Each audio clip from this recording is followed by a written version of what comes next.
Boa tarde. Mais uma vez, estamos aqui para falar um pouco mais a respeito de nossa química orgânica. Nos vídeos anteriores, nós falamos sobre os hidrocarbonetos, encerramos essa série de vídeos sobre hidrocarboneto e hoje nós iremos começar a falar sobre as funções orgânicas oxigenadas, ou seja, as funções orgânicas que apresentam átomo de oxigênio. E entre essas funções, a primeira que nós iremos trabalhar são os álcoois, né? Às vezes a pessoa estranha, álcoois, professor, no plural, sim, porque existe mais de um tipo de álcool. Então a gente normalmente conhece no nosso dia a dia, especialmente agora na época de pandemia, o álcool, o etanol, que é usado como combustível, que é o álcool 70 e usado na fabricação do álcool gel, enfim. O álcool mais comum produzido a partir da cana-de-açúcar e que o Brasil é o maior produtor desse tipo de álcool, mas não existe só ele. E esse álcool, como todos nós sabemos, ele tem uma função econômica muito grande e também questão social, está relacionado com o consumo de bebidas alcoólicas. O Brasil consome, produz muito esse álcool como combustível, como bebidas alcoólicas e também a fabricação de outros insumos. Então, daí a importância da gente compreender o que são os álcoois. Quimicamente falando, eu trouxe a definição de álcool que diz o seguinte: são compostos que apresentam o grupo hidroxila, que é o grupo OH, hidrogênio ligado com oxigênio, ligado a um carbono saturado. Professor, o que é um carbono saturado? Carbono saturado é um carbono que só faz ligações simples, olha só. Ele não faz ligação dupla nem ligação tripla, ele só tem ligações simples. 1, 2, 3, 4. Está aqui o grupo hidroxila ligado a esse carbono saturado. Então, todo composto orgânico que apresenta uma hidroxila, que é o grupo OH, ligado a um carbono saturado, ele é classificado como álcool, certo? Esses álcools eles podem ter cadeia aberta, cadeia fechada, cadeia normal, cadeia ramificada, não importando o tipo de cadeia. O que importa é que se existe um grupo hidroxila, que é o OH, ligado a um carbono saturado. Aqui eu tenho um álcool com 2 carbonos, é o etanol. Um álcool que tem 1, 2, 3, 4, 5, 6 carbonos, também de cadeia aberta. Esse aqui tem 3 carbonos com 2 hidroxila. Veja que para ser álcool não precisa necessariamente ter só uma hidroxila. Pode ter mais de uma, desde que elas estejam ligadas a carbono saturado. Aqui eu tenho um álcool de 4 carbonos de cadeia fechada. Mas em todos os casos você vê o grupo hidroxila ligado a um carbono saturado, ou seja, é um carbono que só faz ligações simples. E como em toda função orgânica, existem as regras de nomenclatura, né? Como dar nome a esse composto? Primeiro a gente está ensinando aqui como reconhecer esse composto, saber que ele pertence à função álcool. Para eu saber se uma substância pertence a uma determinada função, lógico, eu tenho que conhecer o que nós chamamos de grupo funcional. Foi o que eu acabei de apresentar para vocês. Então, esse aqui é o grupo funcional dos álcoois e toda substância que apresentar esse grupo funcional está nessa função aí, que é a função álcool. Em seguida, nós iremos ver como dar nome aos álcoois, né? Como eu consigo dar nome, fazer a nomenclatura desses álcoois. Como nós sabemos, a nomenclatura dos compostos normalmente segue aquele padrão, prefixo, infixo e sufixo. O álcool não foge à regra. Ele precisa, a nomenclatura dos álcools é feita com a junção de prefixo, mais infixo, mais sufixo. O prefixo, como todos nós sabemos, indica o número de carbono, o infixo, o tipo de ligação, e o sufixo, a função orgânica, que no caso do álcool é OL. Álcool, a finalização da palavra álcool, as últimas 2 letras é o sufixo do nome desses compostos, diferente do hidrocarboneto, que era só a letra O. Então vamos lá, vamos começar a dar nome para o álcool mais comum que nós temos, e talvez o mais importante economicamente falando. É o etanol. Está aqui 2 carbonos, está aqui o grupo hidroxila destacado ligado a um carbono saturado, ou seja, esse carbono aqui só faz ligações simples. Uma aqui ou aqui e as outras 2 com hidrogênio, que a gente sabe que cada hidrogênio só faz uma única ligação, porque ele é um elemento químico monovalente. Então, fazendo a junção do prefixo, infixo e sufixo, você tem 2 carbonos, prefixo de 2 carbonos é et.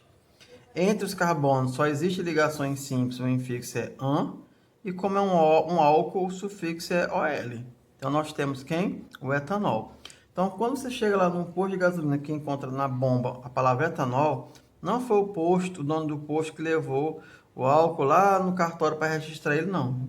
O nome dele ele tem uma explicação científica e cada parte do nome indica uma característica dessa molécula.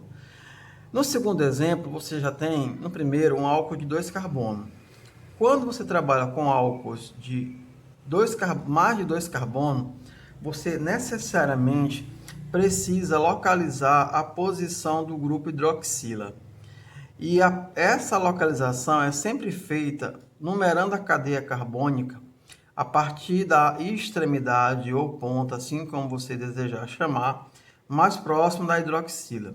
Então, a hidroxila está nesse ponto. Então, claro, lógico que eu vou numerar a cadeia da direita para a esquerda, porque a hidroxila está localizada na extremidade direita.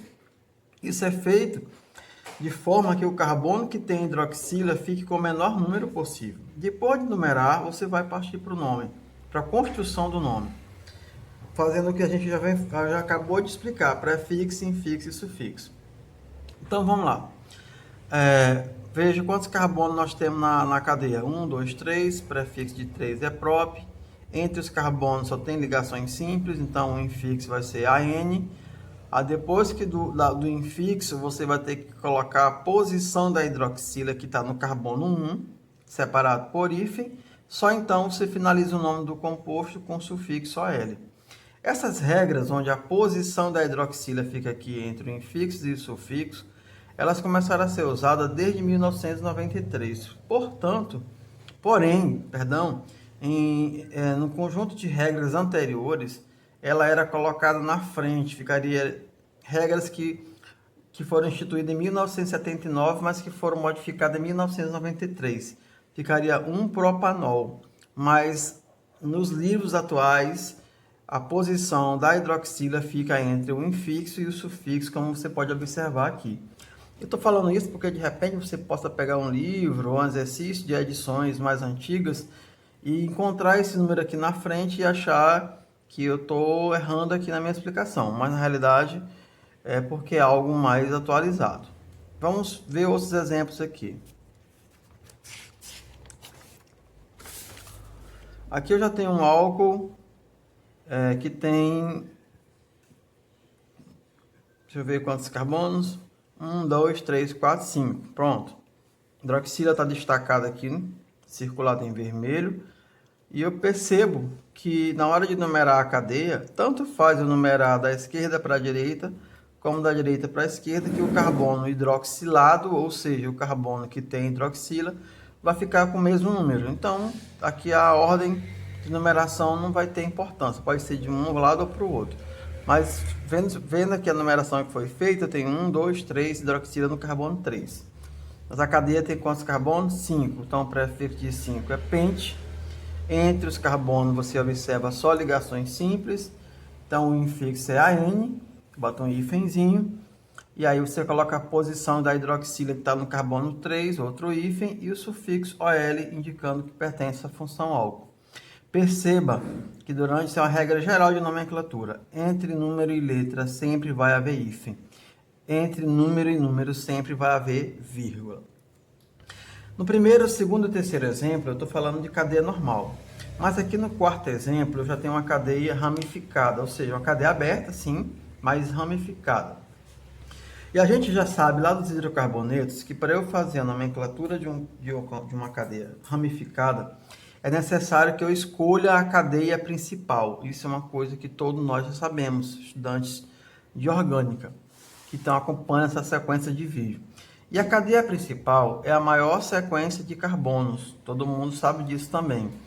Mas nos álcools, a cadeia principal tem que ser a maior sequência de carbonos e necessariamente ela tem que passar pelo carbono que apresenta a hidroxila. Então, se a cadeia for a maior, mas não contiver ou não conter esse carbono que tem a hidroxila, ela não pode ser considerada a cadeia principal. Baseando-me nisso, eu escolhi essa cadeia principal aqui, passando pelo carbono da hidroxila, e verifiquei que tem essa ramificação, essa e essa, sendo que essas duas aqui estão localizadas no mesmo carbono. Fiz a numeração da cadeia, que tem que ser feita sempre começando a partir da extremidade mais próxima da hidroxila, que no caso é a extremidade esquerda. Numerei 1, 2, 3, 4, 5, 6, 7, 8, cadeia principal tem 8 carbonos. E a partir disso eu posso fazer o nome do composto, porque eu sei que essas duas ramificações aqui é metil, e essa outra ramificação aqui com 2 carbonos é o etil. Aí primeiro vou colocar o nome das ramificações por ordem alfabética, como a gente já sabe, ramificação diferente, o nome aparece por ordem alfabética. O etil está localizado no carbono 4, 4 etil. O metil tem 2 no carbono 6, então eu tenho que repetir o 6 duas vezes para indicar que tem 2 radicais iguais nele. Hífen 6,6, outro hífen, o di indicando que são 2, metil, hífen, aí por fim o nome da cadeia principal, formada de 8 carbonos, o prefixo é ox. Entre os carbonos só tem ligações simples, o infixo é an. A hidroxila está no carbono 2, está aqui a posição. E por fim o sufixo OL.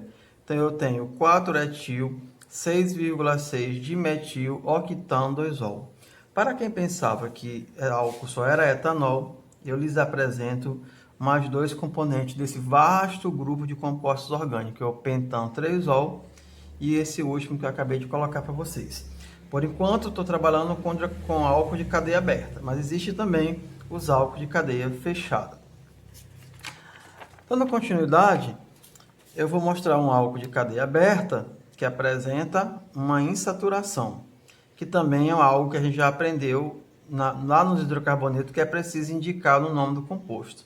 Está aqui a hidroxila, mas a regra diz que a numeração da cadeia dos álcools tem que começar pela extremidade mais próxima da hidroxila, e foi o que eu fiz, porque a hidroxila está na extremidade direita. Eu numerei da esquerda para a direita e verifiquei que a cadeia carbônica tem 4 átomos de carbono. Mas também verifiquei que a dupla ligação fica entre o terceiro e o quarto carbono. E para dar nome, a primeira coisa que eu faço é indicar a posição da dupla, que está entre o terceiro e o quarto. Nós sabemos que na hora de identificar uma insaturação, a gente sempre usa o menor carbono, que no caso é o carbono 3. Então ficou aqui 3, 4 carbono, o prefixo é but, entre os carbonos só tem uma ligação dupla, o infixo é en, e hífenzinho, a posição da hidroxila, que está no carbono 1, e finalizo com o sufixo, que é o OL.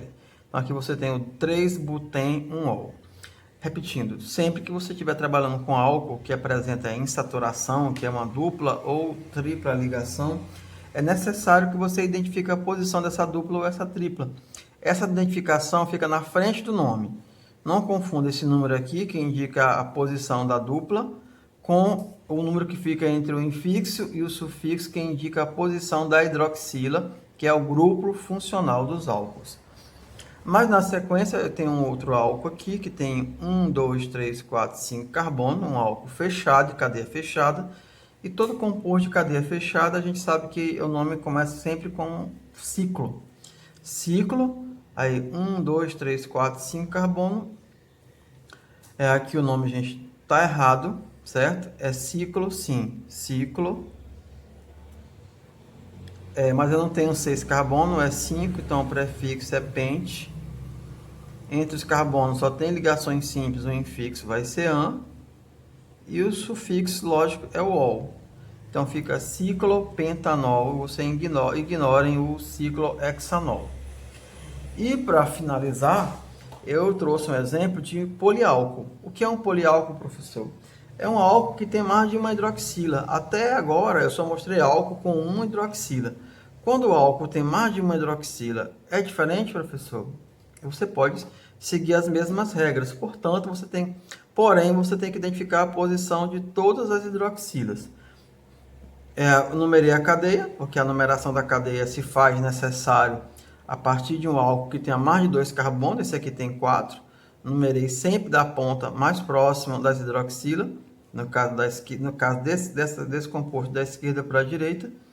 Aí você verificou uma hidroxila no carbono 1 e no carbono 2, mas o total de carbono da cadeia são 4 carbonos, prefixo de 4 é but, entre os carbonos só tem ligações simples, o infixo é an, hífenzinho. Aí você trouxe a posição da primeira hidroxila, que é o carbono 1, vírgula, a posição da segunda hidroxila no carbono 2, vírgula, hífen, e o ol, que é o sufixo. Mas veja que antes do ol, eu tive que colocar o prefixo di, indicando que são duas hidroxilas, uma no carbono 1 e outra no carbono 2. Se eu tivesse 3 hidroxilas, seria tri. Se eu tivesse 4 hidroxilas, seria tetra. Penta seria penta, e assim sucessivamente. Porém, nesse caso, eu tenho só 2 hidroxilas e eu tenho que colocar antes do sufixo a indicação da quantidade dessa hidroxila, como está aqui nesse quadro marcadinho aqui. Então, você tem o butan 1,2 diol. Então, nesse vídeo, gente, a gente trouxe a definição de álcool, falamos da importância dele e também das regras de nomenclatura, tanto de álcool de cadeia aberta, como álcool de cadeia fechada, álcool de cadeia normal e álcool de cadeias ramificada. Vocês podem estar complementando o entendimento disso, vendo o material a respeito de álcool no livro didático que vocês têm, para que vocês possam estar somando conhecimento e sejam capazes de resolver os exercícios. Então, até uma próxima e fiquem com Deus.